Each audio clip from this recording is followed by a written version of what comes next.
Welcome to In the Community with Tiffany K. And we're back with In the Community. I'm Tiffany K, and this week we were talking about a program that I went through when I was in high school and middle school. It's called the D.A.R.E program. Many people have probably heard of it, but they don't know a lot about it if you didn't go through it. And I have Ava, who is a sophomore at Brook Point, and you are the current Youth Advocacy Board member, correct? Yes. Yes. And then I also have your alum, your mentor, Caitlin, in here with me as well. How are you both doing this morning? Good, how are you? I'm doing well. Thank you so much for coming in. Thank you for the invite. I think a lot of people know the D.A.R.E program. I mean, you either heard of it. If you haven't gone through it, you kind of know what it's about. But I kind of want to know from both of you. We'll start with Ava. When did you take and graduate from the D.A.R.E program? I took and graduated from D.A.R.E in 5th grade. Okay. And you're a sophomore now. I am a sophomore, yes. So that was a little while ago. And what about you, Caitlin? I believe I took it in middle school, either 6th or 7th grade. Okay. And you're both still involved with it? Yes.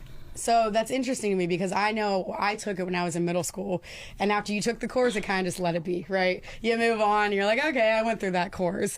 But that's my next question. Why do you two still stay involved with it?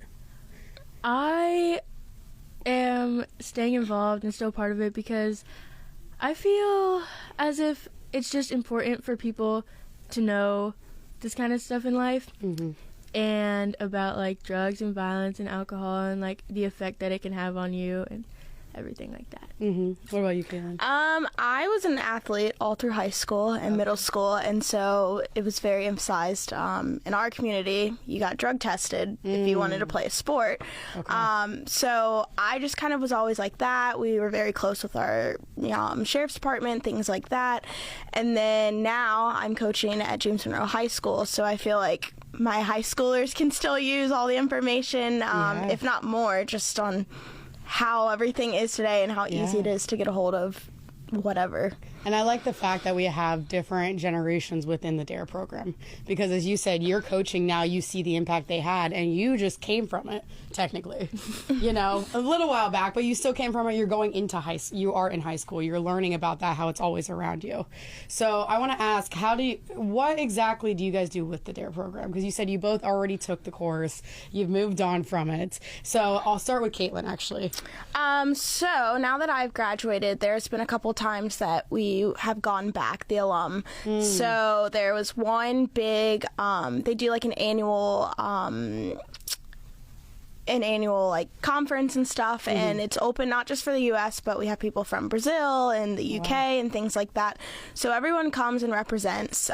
So there's been a few times that they need help. I will go to wherever they need help and help set up for it. Oh, wow. I've also done like a workshop in Hawaii, just kind of talking about public speaking essentially, and how to really reach out to people and to know your audience and like how to really grab their attention. And would you say that the D.A.R.E program really helped you with your public speaking? Yes, beyond for sure. Just learling about for course sure. drugs and alcohol. you go up to the conference and all of the YABs, the youth advocacy, all of the YABs, they run everything. Okay. So it's kind of like here you have like 2 days to set up, and then they have scripts and everything, and then you're up there, you're running the whole conference in front of all these people and just letting them know, hey, this is what's going on, this is who's next. So you definitely have to step into that role. And you were just talking about YAB, which is the Youth Advocacy Board. Can you tell me a little bit about that, what your role was, and then I want to lead it into what Ava does now? Yeah, so typically, when I started, we had just got appointed like a new leader, I guess you could say, and her name was Jacqueline. And so she really wanted us to get together and try to actually like learn things that we can then take to our communities.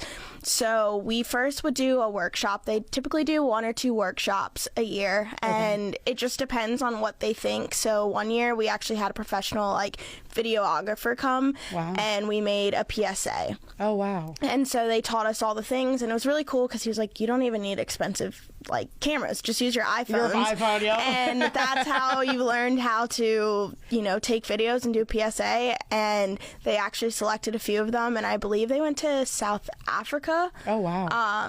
And they were able to, show their PSAs and try to implement other countries into the D.A.R.E programs. Oh, wow. Okay. And then, like I said, just the annual conference that they have once a year. It's usually around July. Okay. And they have D.A.R.E officers come from all over, and we have people from the UK now and Brazil, and everyone just comes together, and there's a bunch of workshops. So there's a big group setting that they have like one, designated speaker, and then there's kind of breakout groups so they can sign up for what they really need, for their community. Oh, wow. Okay, so, and you at the time, you're now an alum. Yes. But you were, is it Youth Advocacy Board representative for Virginia? Yes. Is that what it is? Okay. Yep. Awesome. And now that's Ava. Yes. Yes. You got appointed back in May. Congratulations. Thank you. So what does it mean to you to be a part of this Youth Advocacy Board with D.A.R.E program?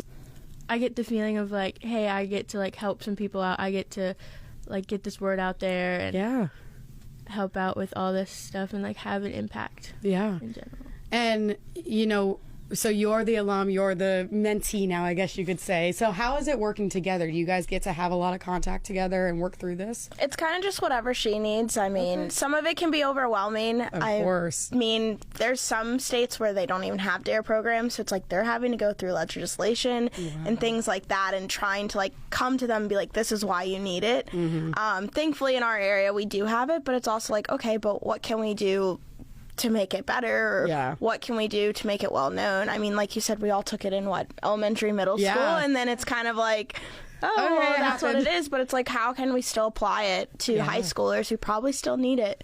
And it's funny you say that, because that certain states don't have it. That's like mind-blowing to me. As you said, we all took it in middle school. I'm like, wait, they don't have the D.A.R.E program? Like, that's insane to me to think. But Ava, I did want to ask you, because you most recent, I know, a couple of years ago, but still most recent compared to either Caitlin or myself who just took it. What did it mean to you in terms of taking it in middle school, and would you rather see it done in high school?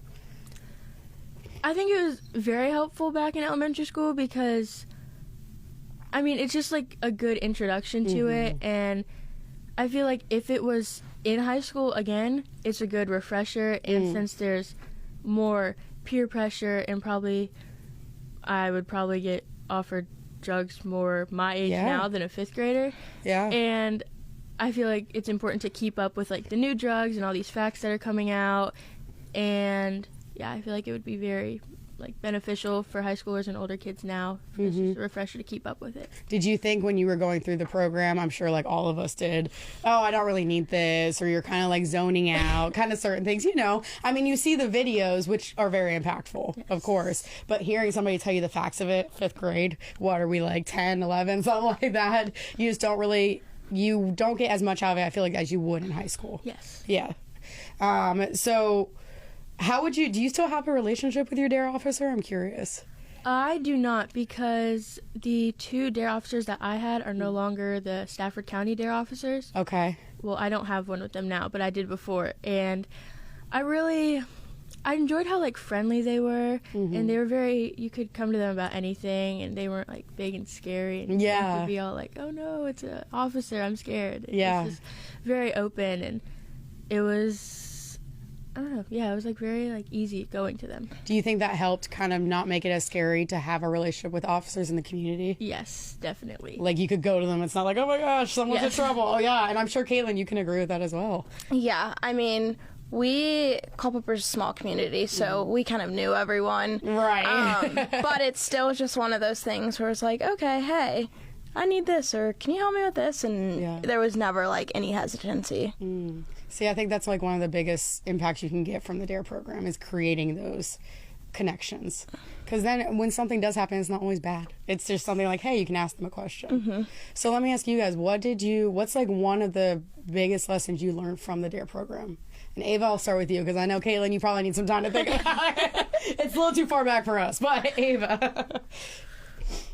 Probably it takes one time. It takes one time to try and fit in and be cool and be popular, or just one time out of curiosity, and that can change your life and end it all, and Yeah. you have big consequences for that, and people don't realize that like it can happen so easily. Yeah. It's unfortunate that it's one time. Yes. You know. What about you, Caitlin?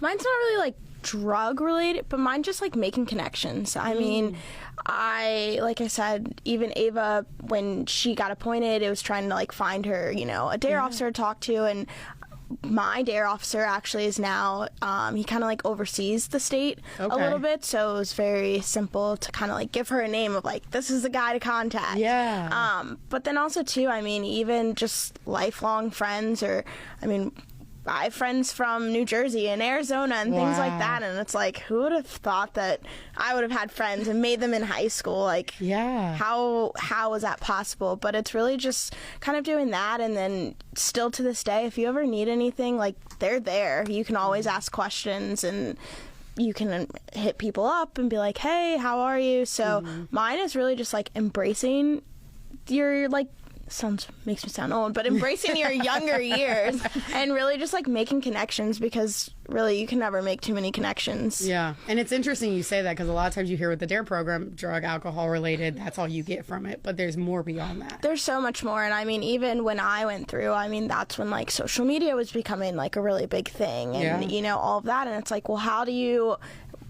use that? And even like there was a workshop that I sat in on, and it was, you know, how to be safe on the internet. Don't put all of this information, or don't be like, I think one example is like, oh, I'm home alone, just chilling. And it's like, don't post that. Like, someone sees it and they know where you live or whatever. Like, you're a target. Don't post that you're home alone, you know? And, you know, unfortunately, we had to be taught these things because we didn't learn those things, right? Yes. And I think that's where that youth advocacy board comes in as well, is making those connections, making those, learning those lifelong lessons, and then allowing, you know, your age, Ava, to grow into your skills as an adult as well. Do you think, why did you want to become part of the Youth Advocacy Board? I wanted to become a YAB because kids my age, and anyone pretty much, should have like a lot of, I just feel it's important for people, like everyone, to know how much this can affect you and what it really is, and not just like, oh yeah, I remember taking that before, oh yeah, I didn't really get anything from that. And I also feel as if it's helpful if, like, because there are kids my age who are out here doing all this stuff, and I feel like it would be helpful if they had someone around their age talking about it, and not just someone older talking down to you being like, oh yeah, this happens. It's like actually someone your age who can be like, yeah, this is definitely real. And it's a connection that you can make. Yes. Because I think we all agree. You kind of listen more when it's someone who is your age rather than like a parent or guardian be like, you shouldn't do that. That makes you want to do it more, right? Yes. I mean, it's been proven in that way. Why did you want to become part of it, Caitlin? I think I was always that outspoken person. Okay. Like, just naturally coming from a big family, you kind of had to learn to speak up or else you weren't going to be heard in the family.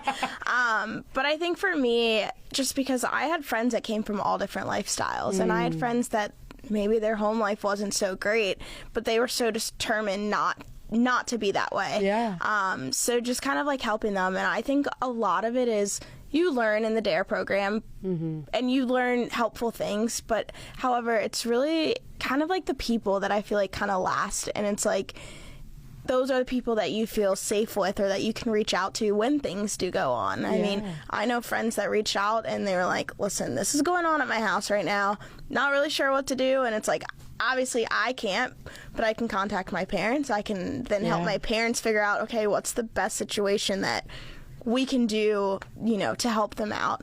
So I think for me, it was just, I always had that like helping hand, and I always knew, like, I knew that I could be heard. It's just how was I going to do it? And I just felt like this was a great opportunity.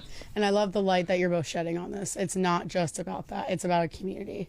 Thank you guys so much for being here, by the way. It's Caitlin and Ava with the D.A.R.E program. And anything you guys want to leave behind if people want to get involved into D.A.R.E or...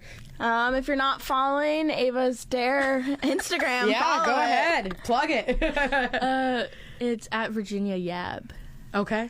And that's where they can find all of where you're going to be and all of the conferences and stuff that's going on? Yes, and D.A.R.E.org. D.A.R.E.org. Awesome. Well, thank you both so much for coming in today. Appreciate it. And that'll do it for In the Community this week. If you are a nonprofit and need to bring attention to your cause or organization, please reach out through this station's website, and we will see you next week.